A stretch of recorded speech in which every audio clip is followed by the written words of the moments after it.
The following episode of Crusade for Myth Drannor was adapted from The Castle of Corellon, written by Sean McGovern. Stubbed me toe when I fell in that hole.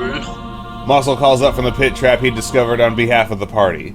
Thankful for the rope lowered by his friends, he tests that it's secure before peeking down the tunnel at the bottom of the pit. It leads to the tunnel Jynx had fallen into. He curses the elven craftsmanship that went into it, earning a rebuff from Túrendil. Seems to be perfectly constructed and still serving its function, the elf observes wryly. The quartet take in the room, carefully listening at each door before deciding to start with the leftmost from where they entered. Túrendil carefully cracks the western door open. Two statues of Corellon stand before them on a stone dais bathed in an eerie red light. One grasps a shining silver sword, the other stands with a grotesque black eye pulsing in its socket. Massul decides the eastern may be more friendly. The door to the twin statues is closed, the four instead opting to go in the opposite direction. A room with a crystalline pool surrounded by four statues amidst a carpet of many-colored roses is their reward. The statues, one of Corellon the Wraithian, the others of his allies among different elven races. Deeps the Sheelis, patron of the Sea Elves, Ardrafania, goddess of the Avariel, and his daughter Elistrie, the hope of good drow who wish to live in peace and upon the surface. The statue of Ardefinre wears a quiver, and in it mithril arrows. As they grasp the arrows to take them from the quiver, a skull emerges from the pool, a pulsing black eye in one of its sockets. As it laughingly sinks back into the water, two giant skeletal arms emerge, grasping at Rilyanasse and Túrendil. A feminine voice whispers on the wind in ancient Elvish. Mithril.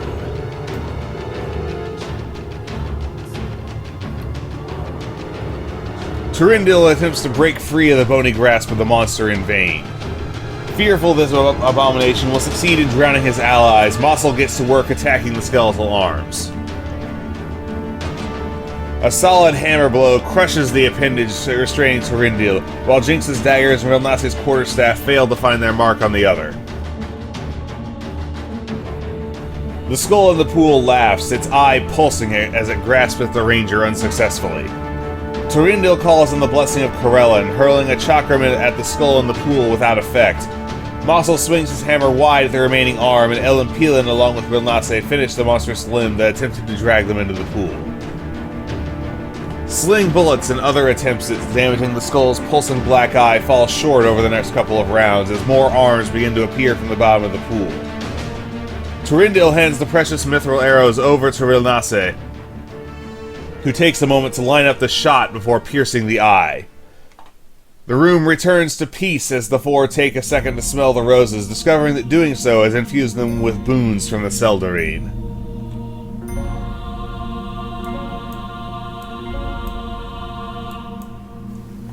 Suspicious of the next room, as there is a constant powerful humming sound that can be heard from within, even through the door, Massul opens it cautiously.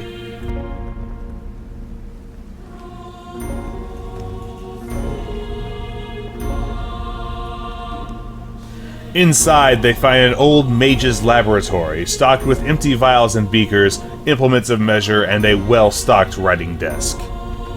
The hum emanates from a crystalline sphere at the end of the old lab, a sizable crack in the top, and within it, an emblem bearing the symbol of the Seldarine, and another vile, pulsing eye.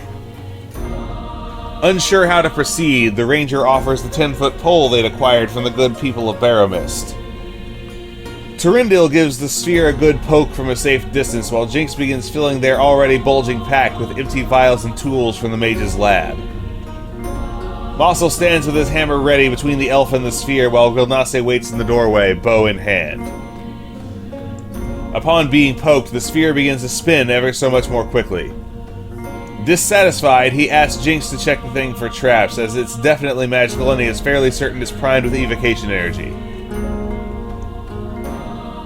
All good, the halfling confirms the absence of further danger, offering to fish the eye and emblem from inside themselves. Túrendil insists it was his idea, reaching in to grab the eye and emblem. His sleeve catches the first time, resulting in a small burst of energy from the magic and a redoubled effort as his second try sees both successfully removed. The eye bounces to the floor almost as though it had a mind of its own, while a feminine voice sounds in his head. "Do you seek glory?" He answers, confused and a little concerned, that he seeks to restore to the Tel Kasir what was lost and is rightfully theirs in the City of Song. Where once he was holding the emblem, now it is worn as a badge of honor upon his armor. The Dwarven Berserker wastes no time applying his hammer to the eye bouncing about on the floor, easily smashing it squarely under the weapon's face. In a strange turn of events, the weapon bounces back like it had struck a ball made of rubber, throwing the dwarf off balance and sending him reeling a step back. Jynx likewise slashes with their dagger, stabbing the point firmly into its retina, only to have this blade be pushed back with equal force. Túrendil takes the opportunity to speak a short blessing, infusing the ranger's bow with holy power.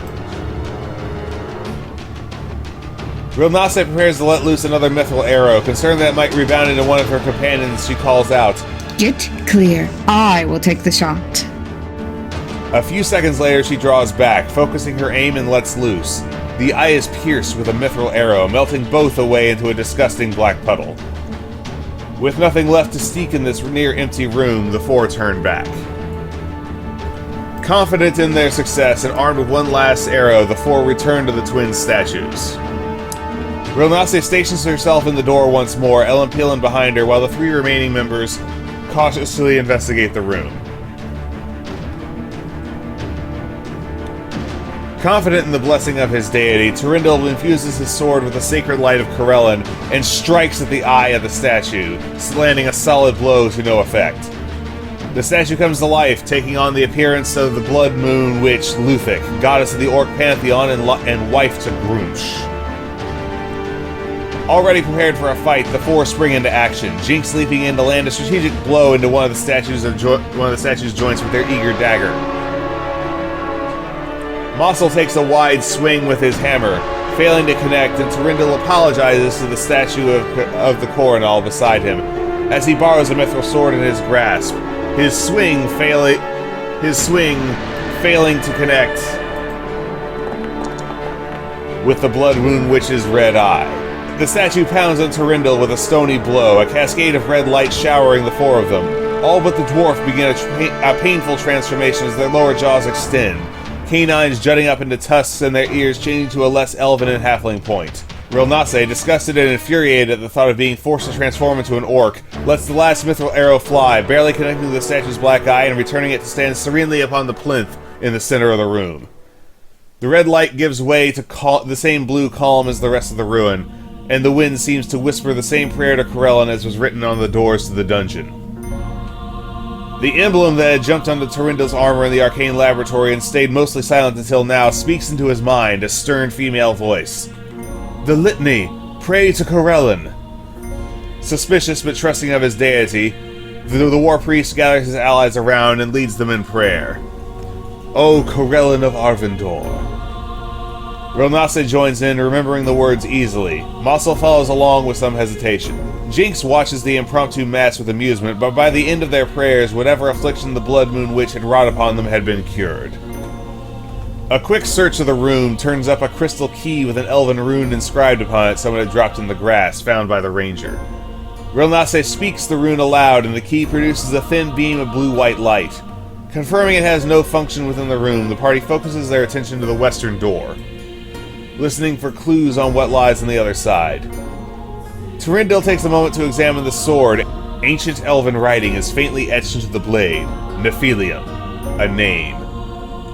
Furthermore, embedded in the rain guard at the base of the blade is a sphere. Within it, clouds swirl about a serene forested setting with blue skies. He recognizes it as a memory sphere, a minor bauble in which one might store such a thing to return to or meditate upon later. With no sign of danger heard, the doors to the next room are carefully opened, revealing a chamber with a crystal scrying pool in its center. The pool glistens with blood-red liquid. Two glowing runes mark the floor on the far end of the room. Balconies are situated above, looking down the pool. From the door, Massul can see shelves and crates up on the balconies, sparsely populated with old curios and ancient tomes. Without a word, the dwarf expertly scrabbles up the wall near the door, grasping the ledge of a tall balcony and heaving himself up. An impressive feat, though he barely manages it. Wrapping his rope around his forearm, he calls for the group to come up and join him as he begins searching the crates and shelves with his free hand. Túrendil is the first to join him, using the rope and the wall nearby to clamber up. Jynx and Rilyanasse stay below, lingering in the doorway. It is not more than a moment before the search turns up another horrible black eye, blinking at them from within a box Massul had opened. The doors slam shut, and the pool begins to swirl violently as a creature made of blood with the body of a woman and an oversized head of a dragon emerges from it, stretching limbs and silently gaping their maw. Túrendil strikes at the black eye with Nephilium, the sword he'd taken from the statue of Corellon, slicing into the box it had been hidden in. The eye falls to the ground, bouncing as though it had a life of its own in an almost mocking dance. The water in the pool begins to rise, covering the floor of the room, trapping Rilyanasse and Jynx below with the blood weird. Ril leaps on the rope and begins to ascend, kicking against the wall and pulling herself up while Massul digs in. The weird disappears into the pool, becoming a swirling vortex and moves to suck Jynx down to the bottom. The halfling dances out of the way, jumping up on the rope but failing to find purchase to the climb more than a handspan.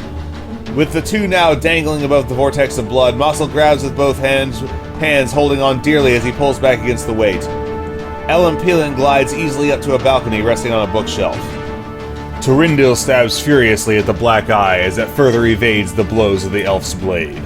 The room continues to fill as Rilyanasse heaves herself over the side of the balcony, Massul yanking Jynx the rest of the way up to safety, for now. The Berserker turns his attention to helping his elven compatriot with the malefic eye that is causing so much trouble, pinning the bouncing thing under his boot as Túrendil strikes a lethal blow into it. It melts to a puddle of black goo, sizzling away to evaporate into nothingness.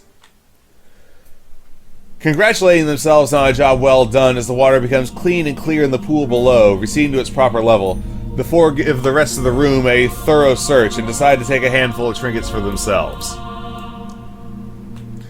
Besides a few books, they pack away an old dragon-themed chess set, some ruined paints and serviceable paintbrushes, a few candles, a handful of crystal beads, and a trio of elven-made smoking pipes. Lacking in any tobacco, Jynx shrugs and stuffs their pipe with Caith grounds and makes their best attempt at having a makeshift pipe.